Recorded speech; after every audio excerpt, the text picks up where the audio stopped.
Nimic nu mă fascinează pe mine mai mult decât contemplarea Sfintei Treimi. Vreau să vă spun că de 2 ori în 1 Timotei, Pavel exclamă: fericitul nostru Dumnezeu. E fericire în Dumnezeu pentru că în Dumnezeu e o comunitate de 3 persoane. În singurătate nu-i fericire. 3 persoane cu caractere perfecte, trăind în relații perfecte, e fericire perfectă. Tocmai v-am dat o formulă matematică. Persoane perfecte, trăind în relații perfecte, sau plus relații perfecte, egal fericire perfectă. Apropo, voi sunteți fericiți în familiile voastre? Da, așa, fericiți.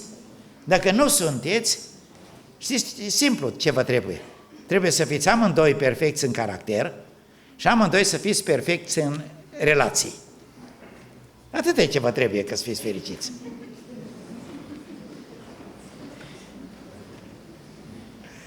Pentru că asta e formula matematică.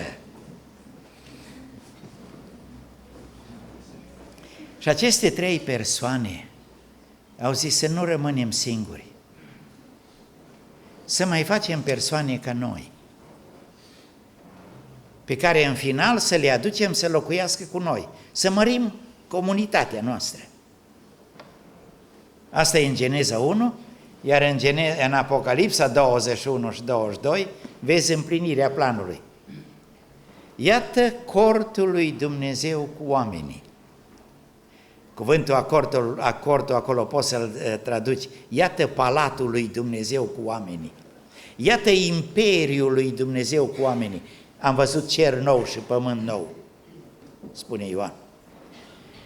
Și încă în Psalmul 15, David, care știa planul ăsta, se întreabă: Doamne, cine va locui în cortul Tău cel sfânt?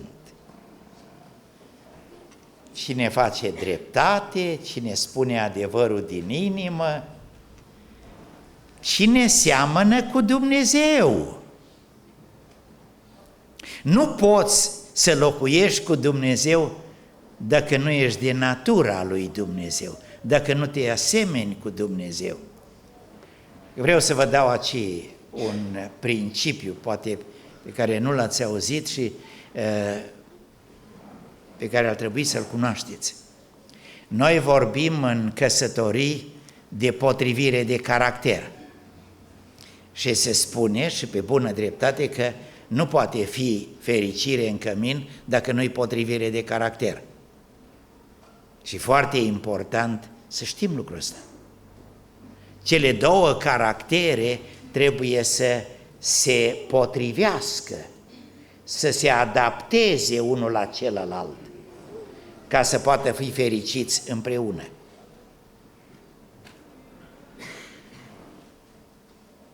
Exact așa-i și între noi și Sfânta Treime. A fost un mare scriitor englez, C.S. Lewis, care a spus așa: imaginează-ți că tu ești unul din ăla acru, pentru care nimic nu-i bun. Când vine în adunare, imediat critică: și ăla s-a ridicat, ce mai face și ăla? Vai slabul e ăla, vai redus e ăla, vai ce proști să ia, măi ce păcătoși să ia. Totdeauna totul vede negru și totdeauna critică. Acum de ăștia nu sunt ieși, de ăștia sunt numai pe la Oradea. Așa-i? Acum, spune C.S. Lewis, imaginează-ți că din greșeală ai ajuns în cer. Cum ajungi în cer, caracterul tău nu se schimbă. Cum ai ajuns acolo, te uiți și zici: aici tot se spapă lapte.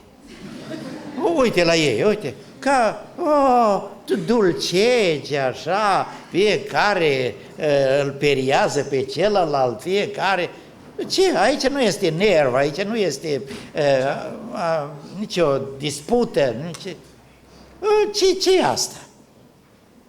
Și cum stai tu așa critic și acru și nemulțumit de ce vezi, cineva observă și zice: dragul meu sau draga mea, tu nu te potrivești aici.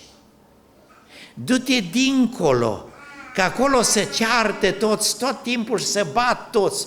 Și când ajungi acolo, zici: în sfârșit am ajuns unde mă potrivesc.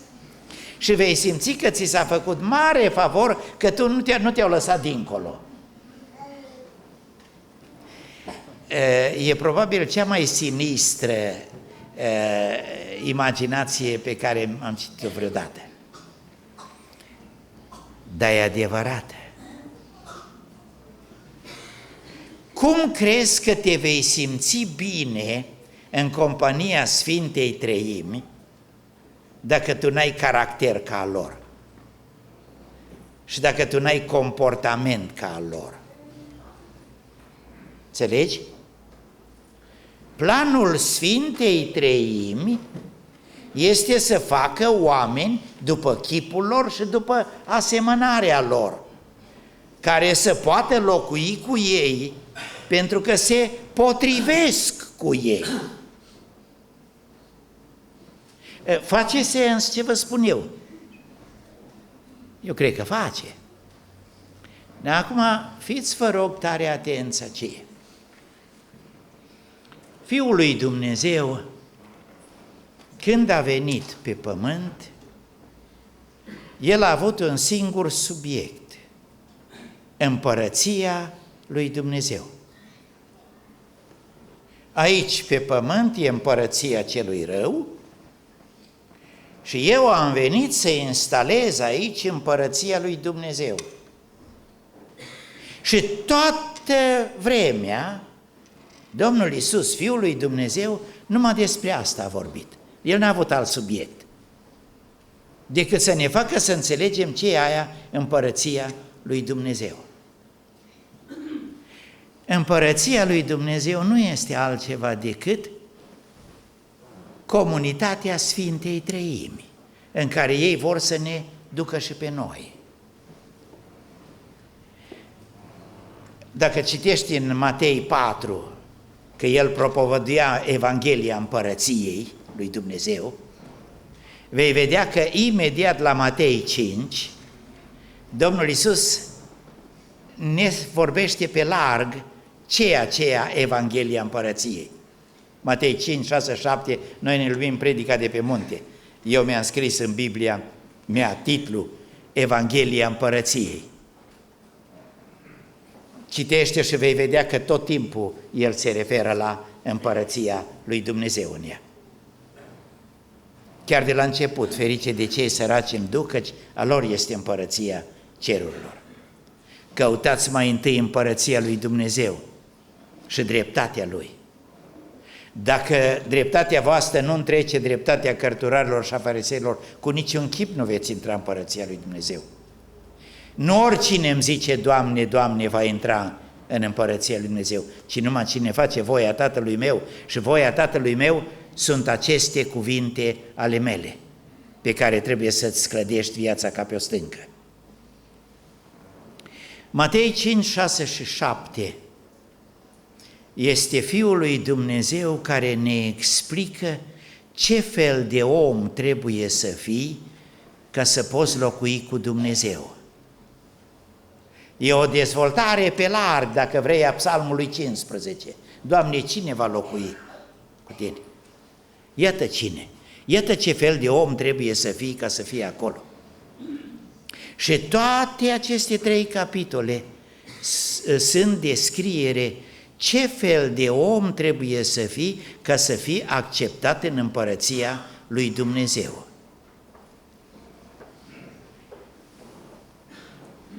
Textul fundamental e: voi trebuie să fiți ca Tatăl vostru. Voi trebuie să fiți desăvârșiți cum El e desăvârșit. În Luca spune: voi trebuie să fiți miloși cum El e milos. Dar ideea este, voi trebuie să fiți buni cum El este bun. Voi trebuie să fiți exact ca Tatăl vostru. Dacă ziceți lui Dumnezeu Tată, spune Petru, atunci trebuie să fiți și voi sfinți când veniți la biserică. Așa scrie. Sfinți unde? În toată purtarea voastră. Și când vă certați acasă. Unde a zis că sunteți fericiți.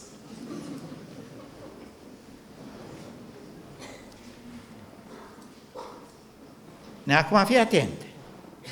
Domnul Iisus pentru asta a venit. Am un plan. Să fac oameni după chipul și asemănarea lui Dumnezeu. Nu-i asta Geneza 1? Ăsta e planul lui Dumnezeu. Iată ce înseamnă să fii după chipul și asemănarea lui Dumnezeu. Eu asta vreau. Pavel o pune așa de frumos în Romani 8:29, în Romani 8:28 vorbește de cei chemați după planul său. Care e planul său? Planul lui Dumnezeu din veșnicii, spune Pavel, e ca noi să devenim asemenea chipului Fiului Său, pentru ca El să devină cel dintâi născut dintre mai mulți frați. În veșnicie El era singurul născut din Tatăl. Și Dumnezeu i-a spus, fiule, să nu rămâi singur. Hai să mai facem persoane ca tine. Pentru ca tu, singurul născut din Tatăl, să fii doar cel dintâi născut din Tatăl. Când Dumnezeu, Sfânta Treime, au zis, hai să facem om după chipul și asemănarea noastră, precizarea a fost, facem fii, exact ca Fiul. Planul lui Dumnezeu este, cum spune în Evrei 2:10, să ducă pe mulți fii la slavă. Și apostolul Pavel o pune așa către galateni: copilașii mei dragi, pentru care eu sunt ca o femeie în permanente dureri ale facerii. Imaginează-ți o ființă care totdeauna e în durerile nașterii. Voi care ați trecut pe acolo. Eu tot timpul sunt în durerile nașterii până când Hristos va lua chip în voi. În fiecare dintre voi eu vreau să-L văd pe Domnul Iisus. Și sufăr ca o femeie în durerile nașterii pentru asta. În Coloseni 1:28 spune altfel, eu fac 3 lucruri. Eu predic, eu dau învățătură și eu sfătuiesc, fac consiliere. Toate astea le fac ca să-i prezint pe oameni desăvârșiți în Hristos. Eu lucrez să fac oameni desăvârșiți. Eu vreau să mă duc înaintea Domnului Iisus cu brațele pline de oameni să spun, uite ce ți-am produs. Ți-am produs oameni perfecți, oameni asemenea ție. Acesta-i planul. Frăților, am spus adevărul până acum. E vreo unul care zice, n-a spus chiar corect aici. Planul lui Dumnezeu e acesta. Și planul lui Dumnezeu acesta începe în Geneza, îl vedem în Matei 5:7 și apoi îl vedem în Pavel și îl vedem la Petru și îl vedem la Ioan. Ioan zice, cine zice că rămâne în el, trebuie să trăiască și el cum a trăit Iisus. Că noi imediat vom zice, dar cine poate asta? Asta e altă poveste, asta deocamdată o lăsăm deoparte. că diavolul vine imediat și zice, da, asta nu e posibil. Dumnezeu minte, nu se poate așa ceva. S-a mai întâmplat asta de mult, începând din grădina Edenului, că Dumnezeu a spus una și după aia diavolul a spus, nu-L crede pe Dumnezeu, că nu se poate asta. Așa că dacă cumva deja ai auzit gândul ăsta, nu-i de la tine. Deci știi că e pe aici și ăla. Și așa cum am textul dimineața a fost că Domnul Iisus seamănă cuvântul lui Dumnezeu și apoi vine cel rău și repede să răpească din mintea ta ce a pus Domnul Iisus, pentru că e o luptă pentru mintea noastră. Așadar, v-am descris planul lui Dumnezeu. Fii atent că poate cele mai triste cuvinte din Biblie sunt cuvintele din Luca 7:30. Fariseii și cărturarii au zădărnicit planul lui Dumnezeu cu privire la ei, neprimind botezul lui Ioan. În primul rând, rețineți, au zădărnicit planul lui Dumnezeu cu privire la ei. Dumnezeu are acest plan pentru fiecare dintre noi. Dumnezeu a cuprins în acest plan absolut pe fiecare. Cărturarii și fariseii, când l-au auzit pe Ioan Botezătorul spunând, voi trebuie să vă pocăiți și voi trebuie să recunoașteți că ați fost păcătoși și trebuie să arătați pocăința voastră și întoarcerea voastră la Dumnezeu, acceptând să vă botezați. De ce trebuie să ne botezăm? Nu mai facem și formalitatea aia. Nu ne trebuie așa ceva. N-ai mai auzit vorbele astea pe undeva? Au zădărnicit planul lui Dumnezeu pentru că au zis, de ce să fac eu lucrul ăla? Au respins planul lui Dumnezeu. Băgați de seamă, pe Dumnezeu, la Dumnezeu nu poți veni cu bucățele numai. Păi, Doamne, nu-i suficient că mi-ai dat un talent, eu l-am pus frumos într-un ștergar, l-am pus în pământ cu minte și ți l-am păstrat, poftim. Rob viclean și leneș. Ce ți-am dat eu trebuia aruncat în negoț, trebuia aruncat în viață, trebuia să produci ceva cu el. Eu nu ți-am dat harul meu și înzestrările mele să le ții pentru tine. Eu ți le-am dat să produci ceva cu ele. Băgați de seamă, e un om căruia Domnul Iisus i-a încredințat ceva. Ăsta e pocăit. Și Domnul Iisus îi spune, ești viclean, gândirea ta a fost perversă și leneș, luați-l și aruncați-l în întunericul de afară unde e plânsul și crâșnirea dinților, aruncați-l în iad. Păi, dar, Doamne, dar era al tău, că i-ai dat, era robul tău, i-ai dat înzestrări, așa e. Dar el n-a primit tot planul meu. Și stare mulți din ăștia care zic, păi să fiu acolo numai după ușă. N-ați auzit din ăștia care vor să fie în rai, chiar dacă e numai după ușă? La ăștia li se adresează Domnul Iisus cu cuvintele, gândire perversă, om viclean și leneș. Pentru că tu n-ai acceptat tot planul lui Dumnezeu. Tu ai crezut că dacă iei o bucățică de plan, e ok. Domnul Iisus a venit să caute pe cei păcătoși, dintre care cel dintâi sunt eu. Asta zice și Pavel. De ce a venit Domnul Iisus în lumea asta?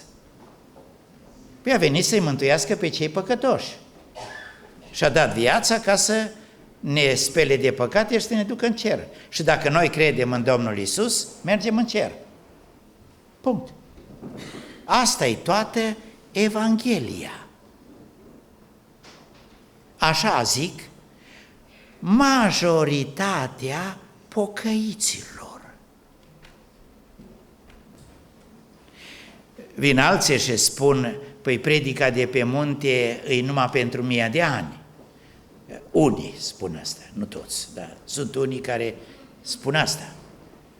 Asta ar fi dat-o Domnul Iisus numai dacă l-ar fi primit atunci ca împărat. Dar asta a fost suspendată și va fi aplicată numai în 1000 de ani. În mod deliberat,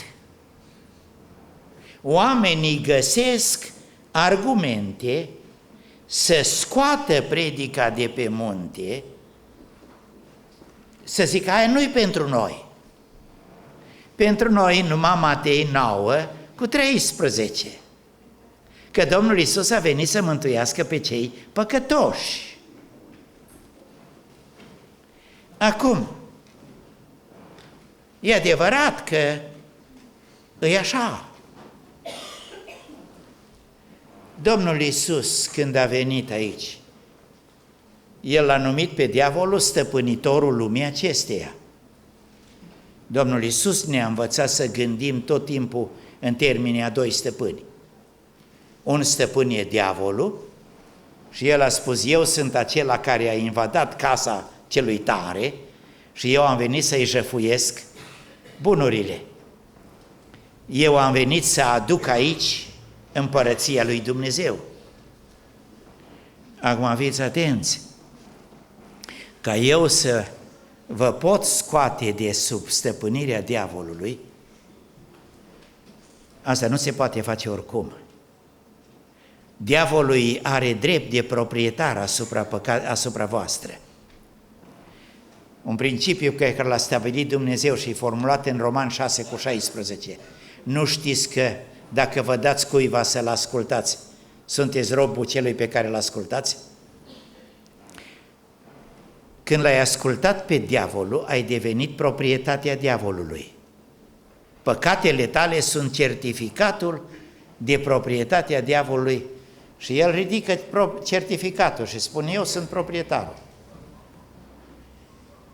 Fiul lui Dumnezeu a fost țintuit pe cruce și în clipa aceea Dumnezeu a adunat păcatele noastre și le-a pus pe Fiul lui.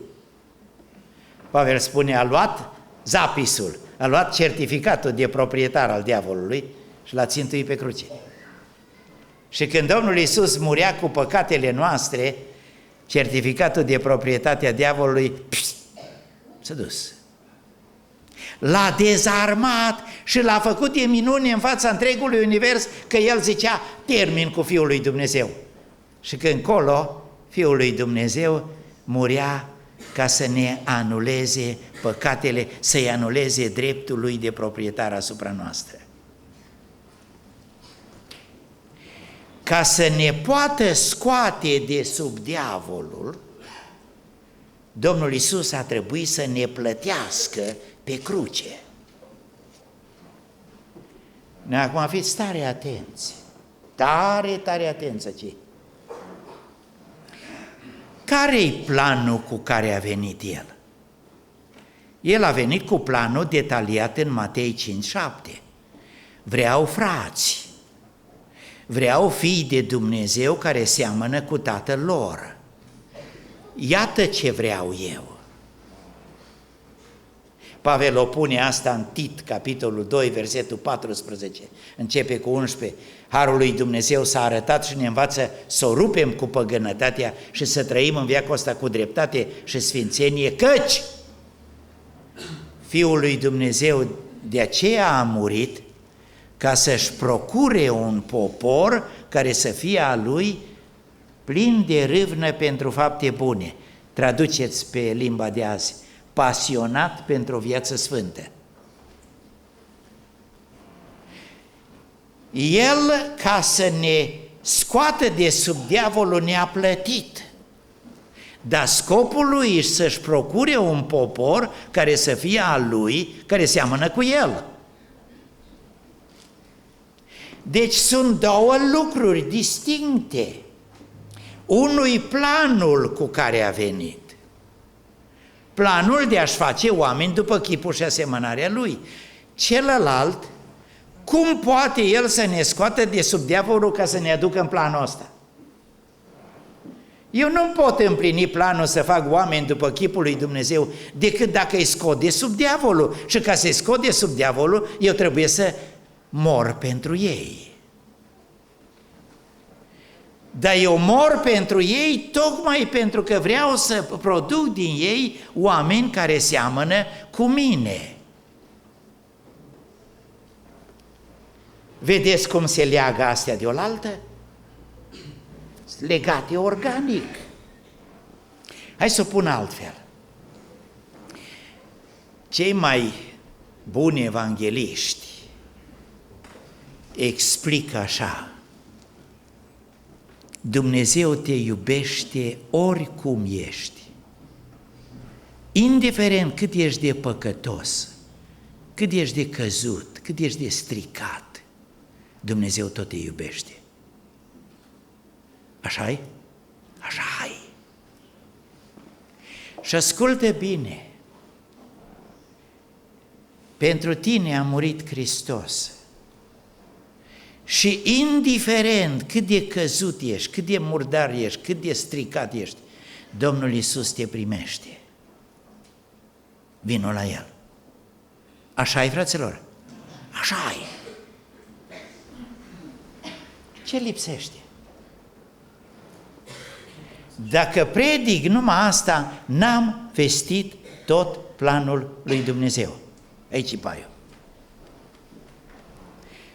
Ce trebuia să adaug? Dumnezeu te primește oricum. Pentru că Dumnezeu te iubește indiferent cât ești de păcătos și de stricat. Dar Dumnezeu te iubește prea mult ca să te lase să rămâi stricat. Dacă vii la El, El te reface. El te face altfel. Tocmai de aia te scoate El de unde ești, te spală și te repară, pentru că El vrea să facă din tine un fiu de Dumnezeu care seamănă cu Tatăl Lui. Trebuie de la început să-i spui omului tot planul lui Dumnezeu. Noi nu te chemăm numai să ieși din păcat ca să mergi în cer. Noi te chemăm să ieși din păcat și să intri în atelierul Domnului Iisus, care vrea să te facă cu totul altul decât ești. Ăsta e tot planul lui Dumnezeu.